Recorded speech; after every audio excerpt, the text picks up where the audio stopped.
there is this tiny, almost invisible ritual that I think every developer performs. Yeah.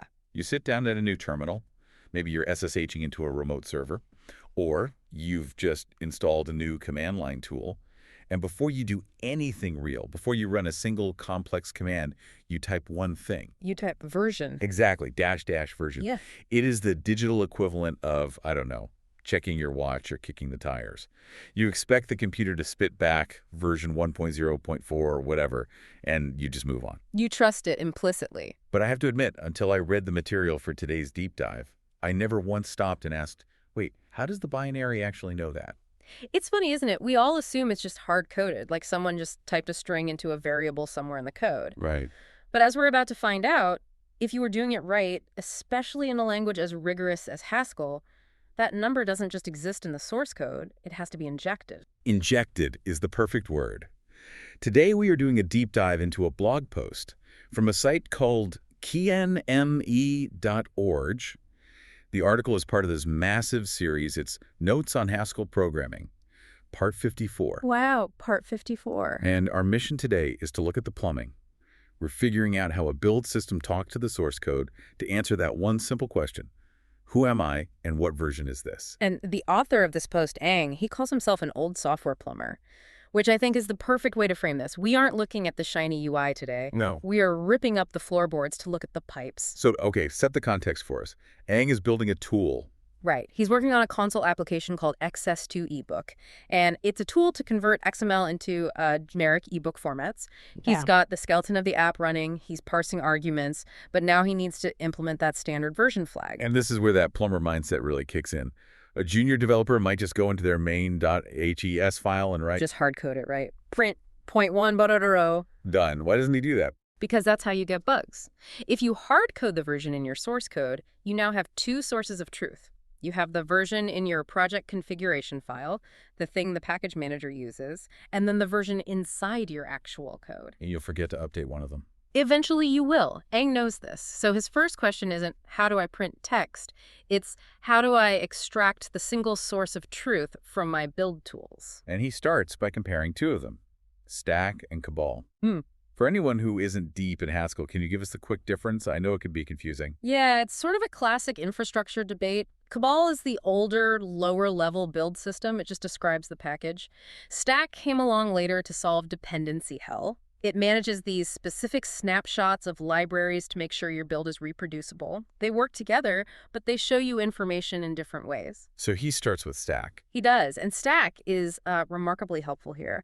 He finds that if you just want to know the version of a local package, Stack gives you a really clean command. You run stack query locals XS2 ebook version. And it just gives you the number. Just the number, 0.1.0.0. It's clean, it's parsable, it's exactly what you'd want if you were writing, say, a shell script for a release pipeline. But then he tries to do the same thing with Cabal. And this is where our plumber hits a bit of a clog in the pipe. Right. He notes that Cabal doesn't really have a direct equivalent to that just give me the version string command. You can get the whole package description, but getting just the version means you have to basically grep through the .cabal file yourself manually. Which feels a bit barbaric, like popping the hood of your car and trying to read the serial number off the engine block because the dashboard's broken. That's a great analogy, and I think this is why he's writing this down. He's documenting the friction.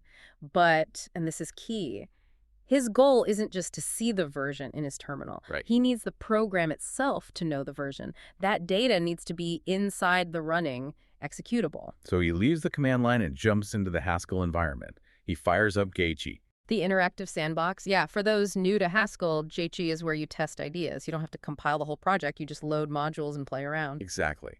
And this is where the detective work really kicks off. He runs two imports. The first one is import data.version, show version. That seems pretty standard. Yeah, that's just a standard library utility. It's like importing JSON in Python. It just gives you tools for version data types. But the second one, that's the one that made me pause. He types import pathx2 ebook version. Now, I looked at his file tree in the post. There is no file called pathx2ebook.hs in his source folder. You've spotted the ghost. This is the part that drives beginners crazy. He is importing a module that literally does not exist in his project directory. How is that not an error? This is the magic of the build system. When you run a tool like Cabal or Stack, before it compiles your code, it generates a bunch of hidden infrastructure code. It creates a module specifically named paths, followed by your project name. So it writes the file for you. It writes this file to a hidden directory, compiles it, and links it to your project. The tool is basically saying, hey, I know you need this metadata, like your version number, so I'm going to write a Haskell file for you, silently, in the background. It's bridging that gap between the static configuration file and the runtime of your code. Precisely. It's translating a text file into executable code. Okay, we are definitely going to tear apart that hidden file because Aang actually hunts it down. But first, let's see what he gets when he actually inspects that version value. He types version into the console. Now, if I did this in Python, I'd expect a string, 0.1.0.0. Right, but Haskell is opinionated. Mildly put. When he inspects version, he gets this. Version branch 01000, version tags. It's a record. It's a whole object. It's a strict data type. And look closely at version branch. It's not a string. It is a list of integers. Why? 0100. Why go to all that trouble? Why not just text? Is it just Haskell being pedantic? It's not pedantry, it's safety. Think about comparing versions. Let's say you have version 1.10 and version 1.2. If you compare those as simple text strings, which one is bigger? Well, alphabetically, 1.2 comes after 1.1. So the computer might think 1.2 is newer, even though 1.10 is obviously higher. Exactly. String sorting is dangerous for versions. You get those bugs where the auto-updater fails because it thinks 1.10 is older than 1.2. Ah, right, because it compares character by character. Exactly. But if you store them as lists of integers, so 1, 10, and 1, 2 Haskell can compare the integers element by element. It knows that 10 is mathematically greater than 2. It makes dependency resolution sound. That is such a great detail. It's safety by design. Yeah. But obviously, you can't just print 0100 to the user. They want the dots. They want the string. Which brings us back to that first function he imported, show version. It takes that safe mathematical list and collapses it back into the human-readable string 0.1.0.0 for display. Okay, so we have the data. We have the formatter. But Aang is not satisfied. He's a plumber. He doesn't just want to see the water flow. He wants to see the pipes. So he decides to find where this ghost module path6.2 ebook actually lives on his hard drive. And this is where we get a glimpse into the madness of modern build artifacts. He shares the file path. Did you see the length of that thing? It was a paragraph long. It was inside a hidden folder called stackwork, then dist, then bait664 Linux Tinfo6, then Cabal 3.2.1.0, then build, then autogen. It looks absurd, I know, but every single one of those directories is a parameter. It's isolating the build. Bait664 means it's for a 64-bit processor. Linux is the OS. Cabal 3.2.1.0 is the specific build library it used. So it's creating a unique silo for this exact configuration. Yeah, technically. If you updated your compiler, or if you were cross-compiling for Windows, Stack would create a totally separate directory tree. It makes sure you don't accidentally link code built for the wrong system. It's hermetically sealed. So he digs through this maze, finds the file path sexace2ebook.hs, and opens it. He posts the first 20 lines. And it's fascinating because it's code written by a machine for a machine. It really is. The first thing you notice are the pragmas, those lines at the top, like hashtag optionist GHCs, not just WG. What does the AVA stand for? It stands for warnings off. Laughs. So the machine is telling the compiler, don't judge me. Essentially, the build tool is saying, look, I auto-generated this. It might have unused imports. It might be ugly, but I know it works, so just shut up about it. I love that. It's so pragmatic. But looking deeper, there's some serious utility in this file. I mean, it exports version, we know that. But it also exports functions like getBinDir, getlibdir, getDataFileName. GetDataFileName caught my eye. Why would the program need to know that? Well, imagine your app ships with a config file, or maybe a default template for the ebook conversion. Where is that file stored on the user's computer? Well, if I installed it, it could be in a local share. Yeah. Or maybe C program files. Or maybe you're running it inside a Docker container. Or from a temporary sandbox during development. The code can't possibly know that in advance. So this paths module is basically a GPS for the application. Exactly. When the build tool compiles the program, it calculates where those assets will live, and it hard codes those paths into this function. So when your code calls getDataFileName template.xml, the program asks this hidden module, hey, where are we? And it gets back the absolute path. That solves the whole works on a machine problem. It's a huge part of solving it, yes. It abstracts away all the file system differences between Linux and Windows and Mac OS. There's another line in there. Hashtag language CPP paraquat. That sounds like C++ map. It stands for the C preprocessor. It's a bit of a relic, but a useful one. It lets the file have conditional logic before it gets compiled, so the generator can write lines like hashtag ifdef Windows do this, hashtag else do that. So that's how it handles cross-platform stuff. Yeah, it's how this one generated file can support multiple operating systems without you, the developer, having to write a bunch of ifalse checks in your main code. It really hammers home that idea of plumbing. This isn't the pretty faucet. This is the messy PVC pipe in the wall that makes sure the water comes out. And most developers just treat it as a black box. They import Path's project and move on. Ang actually stopped to look at it. Speaking of Ang, I want to pivot a bit here, because usually we just focus on the code. But digging into the source, I couldn't help but look at the sidebar on his site. Oh, the notes section. It is staggering. We are looking at notes on Haskell Part 54. But that is just the tiniest tip of the iceberg. It really is. I saw notes on fish keeping. Part 193. And outs on gardening. Part 803.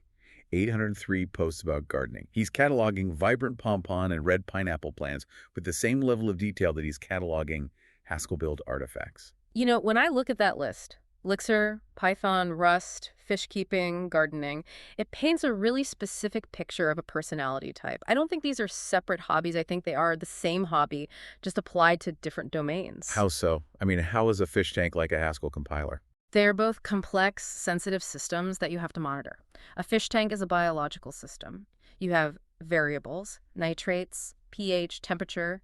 If one thing goes out of balance, the whole system crashes. The fish die. Right. You have to constantly debug the water. And a garden is the same thing. You have inputs, sun, water, soil. Exactly. And look at the titles of his gardening posts. He's identifying species. Red pineapple. He's doing taxonomy.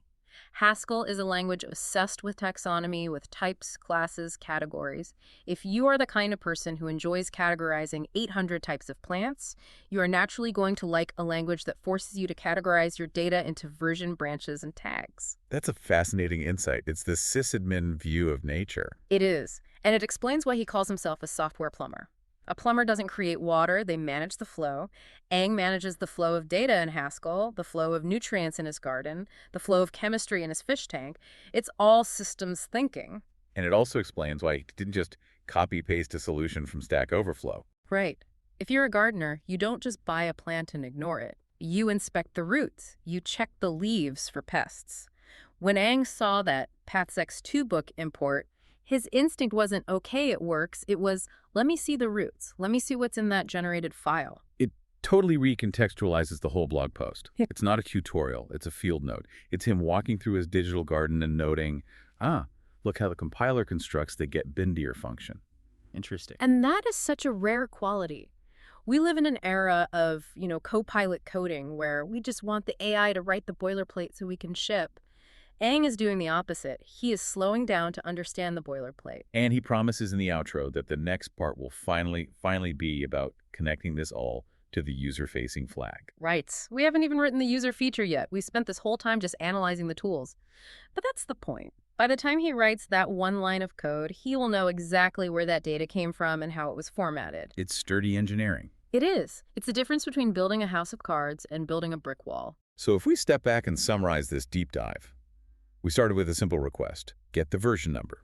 We saw that different build tools hide that number in different places. Stack makes it easy. Cabal makes you dig for it. We learned that Haskell treats versions as these mathematical lists of integers for safety, so you have to convert them for humans. And we discovered the ghost module, the PABS file, which is auto-generated deep in the build artifacts to bridge that gap between your config and your code. And we realized that the mindset you need to even understand this, the curiosity to check those hidden files, is the same mindset that leads to writing 800 notes on gardening. Absolutely. It's about observation and understanding the system you're in.